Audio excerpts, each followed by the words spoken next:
Alright, and welcome back to Sly 2 Band of Thieves. So we finished up the remaining story of Rajan, and while we did get the Clockwork Heart, it had a massive cost. We got one of I guess a few other plot twists in this game. Neela betrayed us, and it was basically a whole setup just so that he can throw us all in jail. Well, most of us. So, Sly, Murray, and Carmelita are in jail. The three of them are in jail. Bentley, thankfully, was nowhere near the area, so he's in the clear. But yeah, now, in episode 4 of Sly 2, where we enter Prague, the first of 2 areas involving the Contessa here, the third member of the... Okay, well, spoiler alert. The third member of the Claw Gang. Yeah, Bentley here has to save Sly and Murray and break him out of jail. The general suspiciously died a few weeks after the... I do gotta say though, you know, for not sleeping for a week, Bentley looks great. How does he do it? Yeah, really.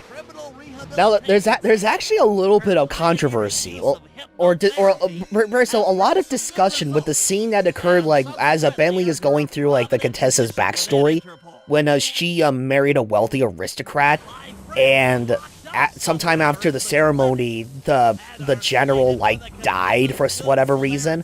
A lot of people, I mean, when I first saw this game, here I was thinking, okay, amongst a lot of other people, that for some reason, the general just died, like, for no reason. No reason at all. It could have been, like, from age or something. But no, it was, I assume it was like, okay, the general just flat out died. No rhyme or reason, he just died. But however, a lot of people are speculating that the Contessa married the wealthy aristocrat for the sole purpose of his riches, and it was actually the Contessa that was able to kill that aristocrat. Oh yeah, it looked like she poisoned his drink. Yeah, it's pretty obvious. I don't know how there's debate to that. Well, I mean, hey, as a kid, I didn't really know that. That sounds like game theory talk. Oh God, no. So that being said, like, if I recall correctly, the Contessa, like, Rajan's two parts, right? Like 2 episodes? Yeah. Dimitri only took up just episode 1, and then Rajan took up episodes 2 and 3. Okay. Yeah, because that's where it's like, I just gotta say, like, I absolutely love this first part with the Contessa levels, and I think it's just solely because it's like, they changed it so much. Like, it's all about Bentley, and, you know, really, like, I would say, like, these Contessa levels, this is really when, like, the plot really starts kicking off. Because that's when you start really seeing just how bad things really are getting, you know, with the clockwork parts and such. So it's like, I just especially love, like, this first part, you know, where it's all up to Bentley. Like, this is Bentley's time to shine. Bentley saves the gang! Yeah, exactly. No, I will agree with you on that one, Danny, if only because it's like, throughout the entirety of Sly 1 and up until this very point, we have never seen, like, the gang, you know, separated in situations like this. Like, Sly, Bentley, and Murray, they were always, you know, together as a team. But now it's like, okay, one of them is still free from Interpol or whatnot, while Sly and Murray, you know, they're in prison or whatnot. So it's like a lot, and for that matter, they're all separated, like, Sly and Murray, they're in 2 completely different prison cells. So it's like, yeah, essentially all 3 members of the Cooper gang, you know, they're in isolation and far away from each other. So the fact that we gotta go through this, you know, it's a really interesting change of pace. Like, not just gameplay-wise, but in regards to, like, Sly, Bentley, and Murray as characters in general. Mm-hmm. At least that's what I... Alright, Carmelita's there too. Yeah, there's that too.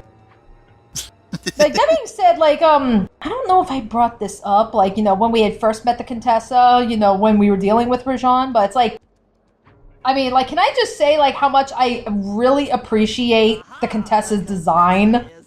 I mean, it's like, you know, I know it sounds weird because, of course, this game is full of anthropomorphic characters and such, but it's like, I love the fact that they actually kept the features of the spider. She actually looks like a fucking spider. Like, imagine if,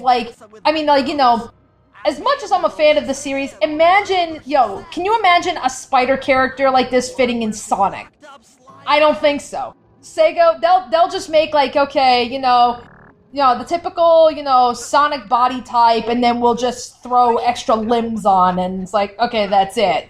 Just keep it really simple. We'll just paste like 6 legs on the character's back. But keep the Sonic body, like, in general. Yeah, I love the legs. I love the thorax. I love that they gave her, like, the weird little lobster hands. I mean, it's a really creepy looking, but a really cool looking design for a spider. Oh, yeah, I agree. This really gives her a very intimidating vibe as a villain, and I love it. And then you have the people who are like, alright, let's just take the spider bottom and then replace the top part with a girl. Oh, God. Wife. Also, if you haven't noticed, like, as we're tagging the Contessa with our sleep darts, which as a side note, I am so surprised that she cannot feel these sleep darts, like, hitting her, like, every time Bentley shoots one. Well, to be fair, she is a spider. Spiders don't necessarily have nervous systems or anything. Yeah. Huh. Kind of makes me wonder if Sucker Punch Productions actually took that into consideration and be like, hey, spiders don't have nervous systems in general. This could actually work as a little mission. Yeah. Alright, but anyway, it's like, yeah, this is where we get, like, some more intel on the Contessa, like, not just on Sly and Murray's whereabouts, like, in this huge prison, but also the intentions of the Contessa as a whole. This is the part where it's like, oh, okay, she's not just the main person behind Interpol. She's also a secret member of the Claw Gang. Oh, okay. And wait, hold up. This is what she's been doing, but, like, aside from being part of Interpol, she's also doing this with her hypnotic abilities? Goddamn. So they'll tell her where they've stashed their loot. It dishonors both law enforcement and thieves at the same time. There is no in between. Fly out of the hole.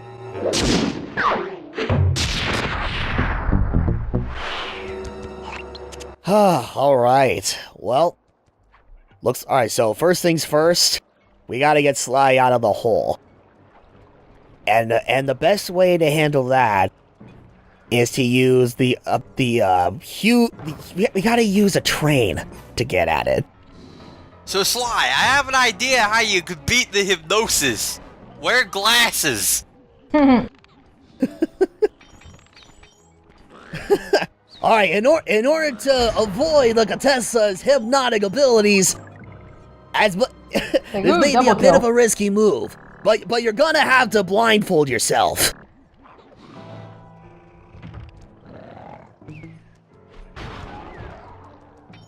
It's like that's another thing that I really like in regards to Contessa as, like, a villain, in regards to her motives. Like, it's like, from what we established from the Contessa, it's like, not only is she, like, part of Interpol and also, like, a secret member of the Claw Gang, but she's not merely just using, like, her hypnotic abilities or whatever, just for the sake of the Claw Gang, but also for her own personal benefits as well. And yeah, she's basically... Yeah, and let alone, like, it's like what she said, like, she's using Rajan's spices. So it's like, and I think that's really the biggest difference between the Claw Gang and then, the gang from the first game. Whereas, like, because in the first game, the only thing that was really tying everybody together was the fact that they all took pages from the Thievius Raccoonus, but that was it.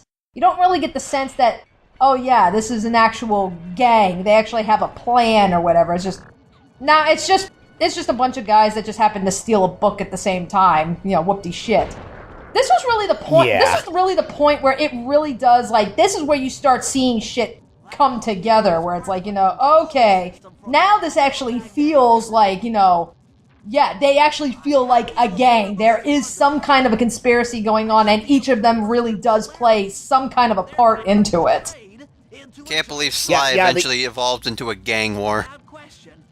This is it's like I'll probably get more into this like when we get closer to Endgame. Oh yeah. But no, this is exactly this is one of the many reasons why I feel like the Claw Gang, like as a series of villains in like the Sly Cooper series, they are more well thought out, and they stand out much more compared to the Fiendish Five. Yeah, it's a huge improvement. I mean, don't get me wrong.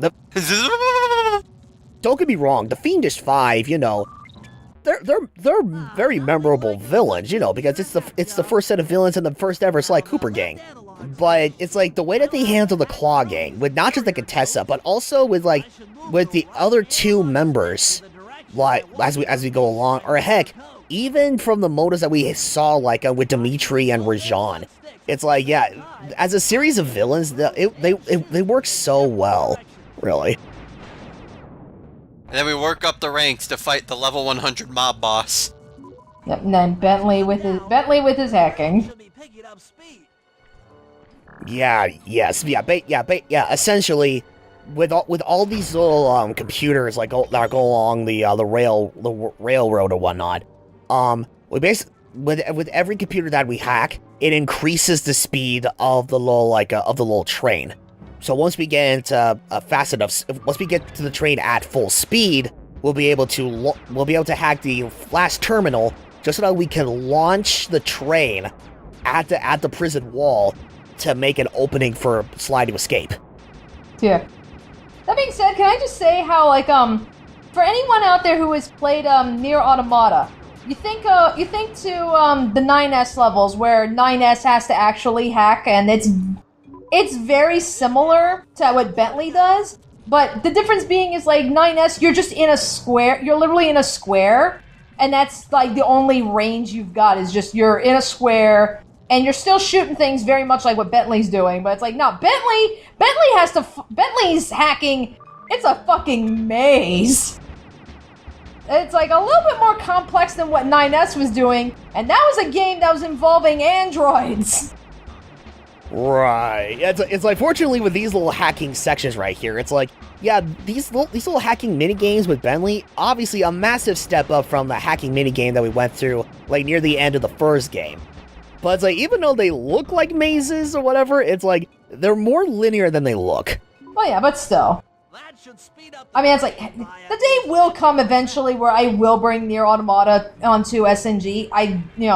Probably in a stream, but if I do stream it, I gotta wait for I gotta get my laptop. I gotta get a better laptop to be able to do it. But I mean, the day will come where I will bring Nier Automata onto the stream, and you will see. Just how it's oh yeah, the 9S hacking versus Bentley hacking. Bentley hacking is way more fun. How do we know that Bentley himself isn't an android? No. Shit, they found me out! They found out my secret. I'm really Android 26. Wait, what happened to the other 5 androids? We don't talk about those. Another android, huh? Not gonna let the boy live this one down. God damn it.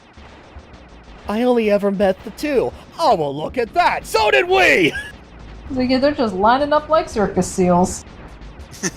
Shoot me, please.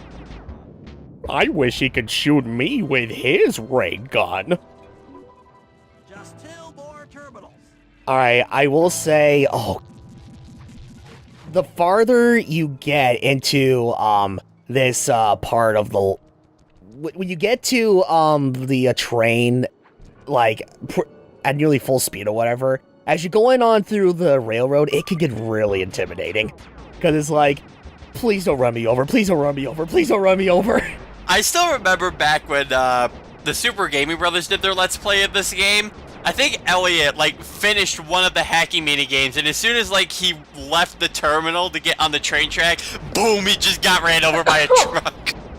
Oh, bless you. I'm sorry. I don't know why the fuck I'm sneezing. Oh, God. It's the spice, I tell ya. but yeah, no, yeah, we got a little glimpse of Bentley getting hit by a train, like not even before I was able to. Oh God. Well, it's a good thing I'm blending into the area by pretending I'm hacking into his computer. Nothing to see here. I'm the electrician of Prague. It's like, ignore me. Ignore me. Hey, are you hacking? No, you're hacking. Well, shit. Well, okay then. Oh man.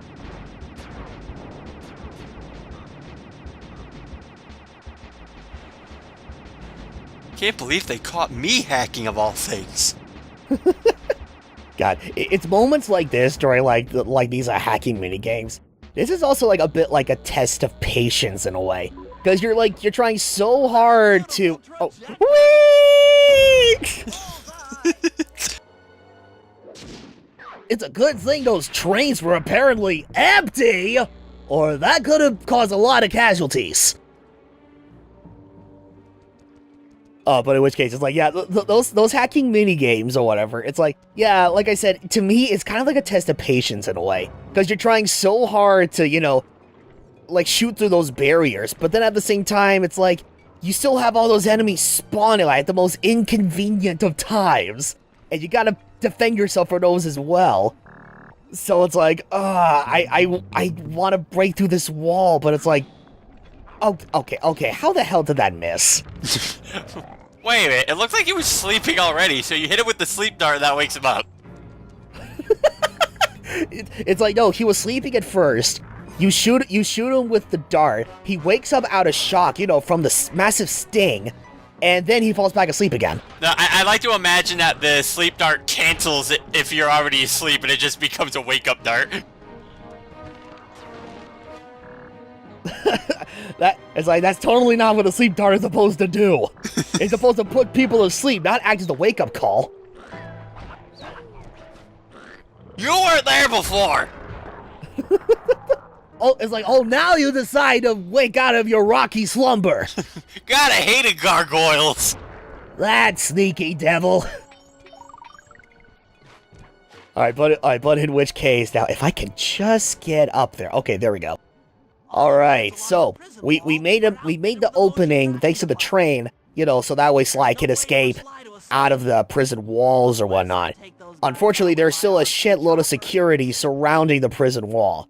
So, with our RC chopper, we gotta take out all the bodyguards, you know, surrounding the wall.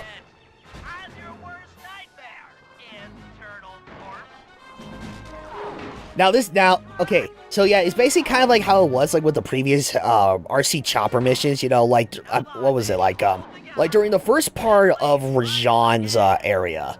Like, during episode 2, like, we were taking down, like, a little car roaming around the hub world. Or, defending Murray as he's, carrying the clockwork wings to the van. Yeah, this is basically another one of those same mini-games. There's occasions a bunch of missiles would fire right at you, so you gotta do some sharp turns to dodge the missiles. However, the one thing that bugs me the most are the projectiles that the bodyguards themselves shoot. I'm not talking about the missiles. I'm talking about those red projectiles that they shoot.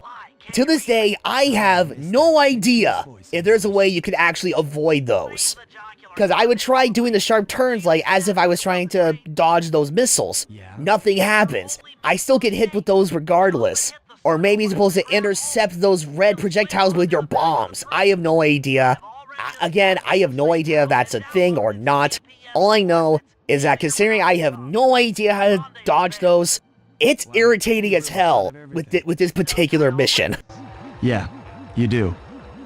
But either way, it's like, even though as far as I'm aware, the red projectiles are annoying enough and I have no idea how to dodge those. Fortunately, they don't take nearly as much damage, I would imagine, compared to the missiles, but if you lollygag for too long, yeah, then it'll be a problem. Even then, it's like, thankfully, with the guards taken out, now Sly is officially free from the hole. Yeah. Have you guys ever played Jailbreak in school before? Oh, I don't think so, no. Basically, it's a form of dodgeball where like you have like these bowling pins like at the very ends of the gymnasium, and if you knock down the pins with the bowling ball, everyone who got out on your team gets immediately back in. Wait. Oh, wait a minute. I think no, wait. No, I'm dumb. No, I think I remember playing that actually. Yes. Yeah, I know what you're talking about. This is what this just reminds me of. Just Bentley like getting that big jailbreak for Sly and Murray to get out. Oh yeah, that's so true. All right, well that'll pretty much do it for this part of Sly 2 Band of Thieves.